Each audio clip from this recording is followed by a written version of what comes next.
Саламатсыңарбы балдар. Бүгүнкү сабакты баштаардан мурун баарыңарга ийгилик кааламакчымын. Анда эмесе сабактын темасына көңүлүбүздү бурсак. Бүгүнкү сабактын темасы бүткүл дүйнөлүк байланыш. Сабактын максаты интернет, бүткүл дүйнөлүк байланыш жөнүндө маалымат алышат, интернеттин тарыхы, келип чыгышын билишет, бүткүл дүйнөлүк желе системасы, веб баракча, азыркы статистика, интернет коопсуздугу, интернеттин оң жана терс жактарын билишет. Интернеттин тарыхы, келип чыгышы. АКШнын коргоо министрлиги согуш болгон учурда ишенимдүү маалымат алмашуунун бирдиктүү системин иштеп чыгууну чечип, Американын бир нече институттарына тапшырма берген.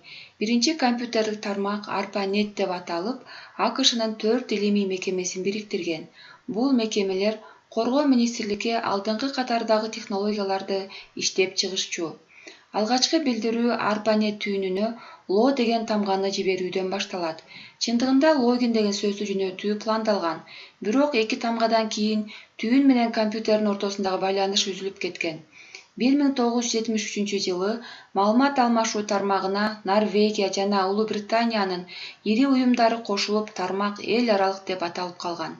1983-жылы ARPANET маалымат берүүдө жалпы протоколду түзгөндөн кийин интернет деп аталат. 1988-жылы кыскача тексттик билдирүүлөр чат менен сүйлөшүүгө мүмкүн болгон. 1990-жылы интернет дүйнөлүк желе деп аталат. Анткени бир эле компьютерден дүйнөнүн булуң бурчундагы маалыматтар менен таанышууга жол ачылган. Кыргызстанга болсо интернет 1995-жылдан тартып келе баштаган. Алгач болуп интернет баракчаларын чектөөгө алуу 1999-жылдан баштап катталган. Бул жылдардан тартып Кытайда, Сауд Арабиясында, Иран, Египет диний жана саясий көз караштарга туура келбеген сайттарга чектөөлөр киргизилген. World Wide Web түшүнүгү. 1991-жылы World Wide Web түшүнүгү пайда болгон.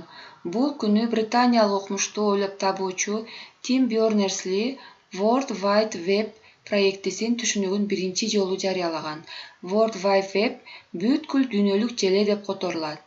Бул интернет дүйнөлүк тармагынын техникалык базасындагы бүт дүйнөгө таркалган гипербайланыштуу маалымат системасы болуп саналат. Веб-сайт түшүнүгү. Бир домен менен бириккен бир нече веб барактардын жыйындысы. Бардык веб-сайттардын жыйындысы бүткүл дүйнөлүк тармакты түзөт.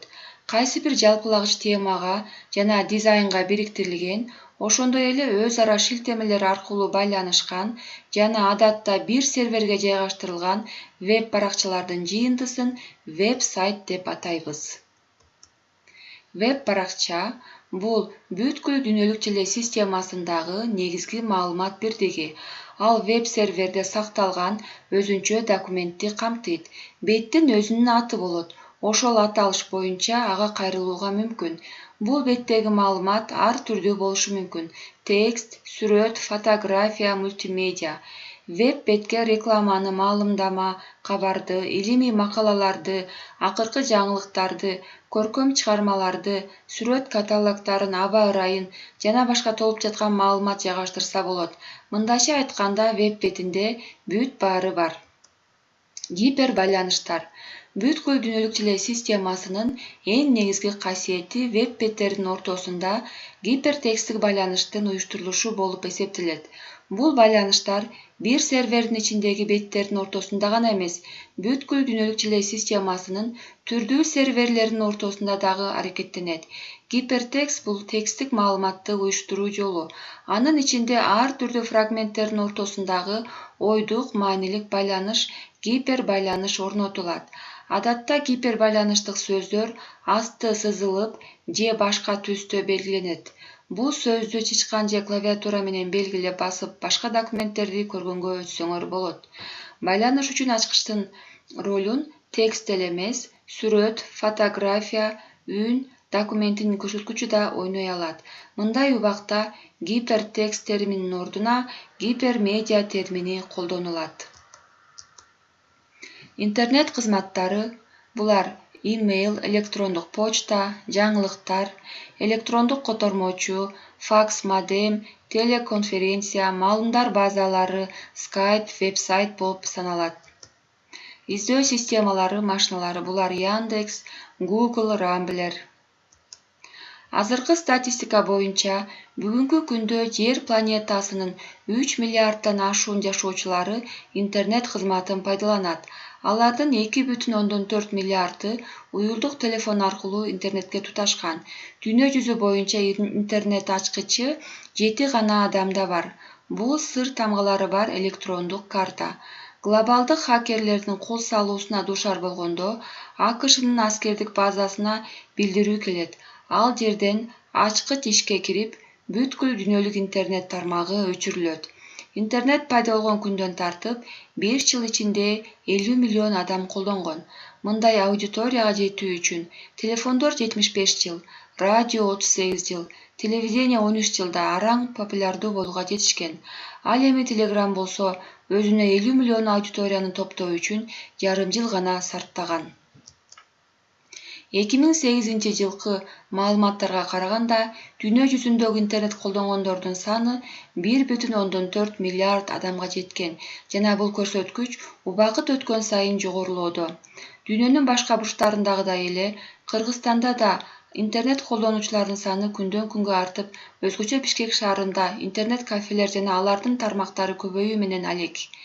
New Eurasia интернет сайтынын өткөн жылдарда берген маалыматтары боюнча, Кыргызстанда 760.664 интернет колдонуучу бар болгон. Булардын дээрлик көпчүлүк бөлүгү бишкектиктер болуп саналган.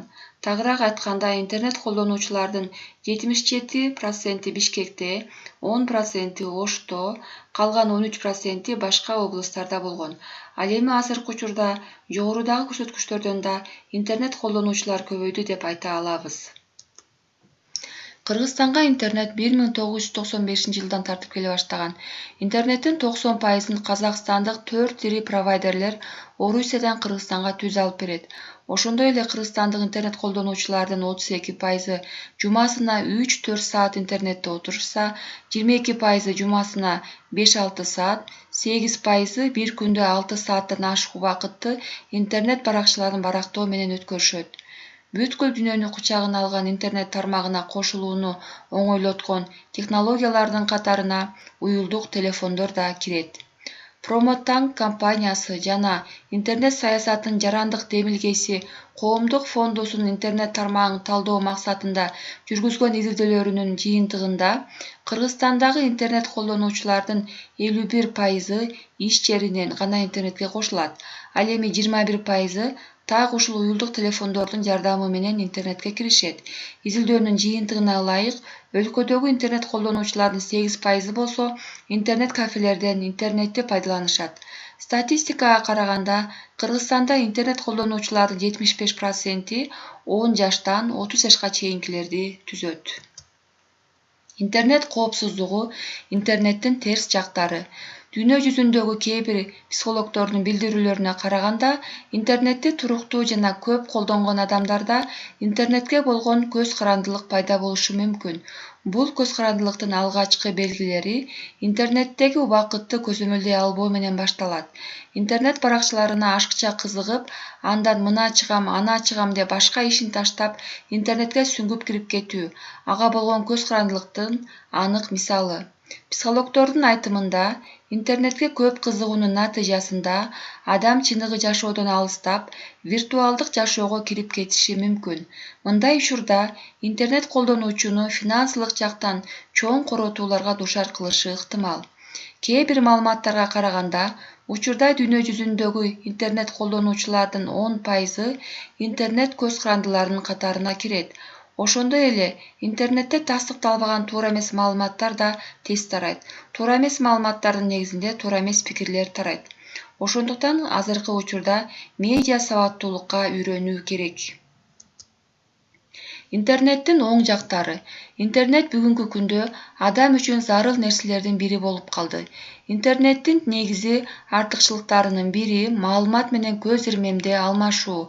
Саналуу секунд ичинде интернеттен керектүү китепти табууга, дүйнөнүн башка четинде отурган адам менен байланышууга, кызыктырган суроого жооп табууга болот. Интернет бул массалык да жеке адамдын да коммуникация каражаты. Бул бүткүл дүйнөлүк видео, аудио сактагыч, ар кандай маалыматтын гиганттык архиви, мега китепкана.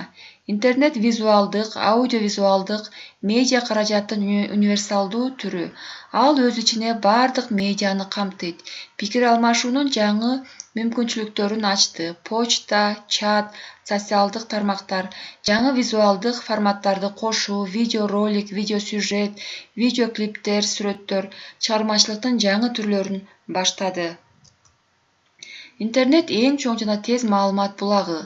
Интернет жеке жана ишкердик максаттагы виртуалдык коммуникациянын аянтчасы. Мисалы, имейл, мессенджерлер, Skype, WhatsApp, Telegram, Viber социалдык тармактар.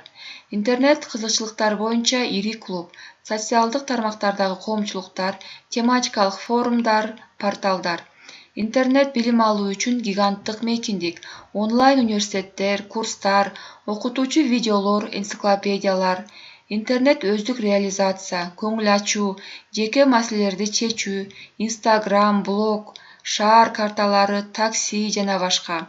Интернет жеке профессионалдык жана тиричилик маселелерин чечүүчү эң ыңгайлуу курал. Бул ошондой эле кошумча билим алуунун чыгармачылык жактан өздүк реализациянын каражаты. Анда эмесе сабагыбызды жыйынтыктайлы. Бүгүнкү сабакта биз интернеттин пайда болуу тарыхы, келип чыгышы жөнүндө маалымат алдык. Бүткүл дүйнөлүк желе түшүнүгүн, Кыргызстанга интернет кайсы жылы келгени тууралуу маалымат, интернеттин оң жана терс жактары тууралуу маалымат, азыркы статистика жөнүндө маалыматтарды алдык. Эгер ушул маалыматтарды айтып бере алсаңар, түшүндүрүп бере алсаңар, биздин сабагыбыз максатына жеткен болот. Ал эми үйгө тапшырма бүткүл дүйнөлүк байланыш темасына эссе жазуу. Көңүл бурганыңарга чоң рахмат. Кийинки сабакта жолукчакты саламатта калгыла.